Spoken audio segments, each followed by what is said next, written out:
Hello' ভাই ভনীসকল, আজি এটা নতুন মিনি ব্লগ লৈ স্বাগতম। এই তিনিজনৰ মহাৰথী প্ৰকাশ ভাই, তাজেৰ ভাই আৰু প্ৰদীপ ভাই। এতিয়া আমি সেৱাত যাম আৰু ধুনীয়াকৈ সেৱা কৰি আছোঁ। যাক যিটো সেৱা দিছে সেইমতে সেৱা কৰি আছোঁ। মোক দিছে বেগ ডিপাৰ্টমেণ্টত। বেগবিলাক ধুনীয়াকৈ উলিয়াব লাগে আৰু ক'ড নম্বৰটো চাব লাগে আৰু দিব লাগে। এতিয়া মই বেগবিলাক দি আছোঁ আৰু আহি আছে, যাই আছে। এই আমাৰ ডিপাৰ্টমেণ্টত বেগ ডিপাৰ্টমেণ্টত দেখা পাইছেনে?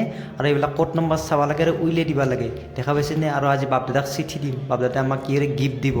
আৰু ডায়মণ্ড হলত আহিলোঁ, হলত আহি ধুনীয়াকৈ চিঠি দিলোঁ। মোক এটা গিফ্ট দিলে, এটা কি মানে চোল দিছে এখন। কাৰোবাক চোল দিছে, কাৰোবাক বেগ দিছে, দি আছে। আৰু চোল আৰু বেগ দিয়াৰ উপৰিও তলি দিছে। সকলোকে তলি দিছে, মোকো এটা তলি দিলাক। দেখা পাইছে এটি তলিটো খালোঁ আৰু ইমান টেষ্টি হৈছে তলিটো। ধুনীয়াকৈ তলিটো খালোঁ। তলিটো খাই ওলাই যাই আছোঁ এতিয়া বাহিৰত হ'লে। আৰু এইটো ডায়মণ্ড হল, ডায়মণ্ডৰ বৃহত্তৰ হল এটা, আধা কিলোমিটাৰৰ হ'ল। ডায়মণ্ড হলৰ পৰা আমি বাহিৰত ওলাই যাই আছোঁ। কিবা বস্তু আনলক কৰিব লগা আছে আৰু কুঁহিয়াৰৰ জুচ খাব মন গ'ল। কুঁহিয়াৰৰ জুচ খালোঁ। এইটো মিনি ব্লগ। Thank U.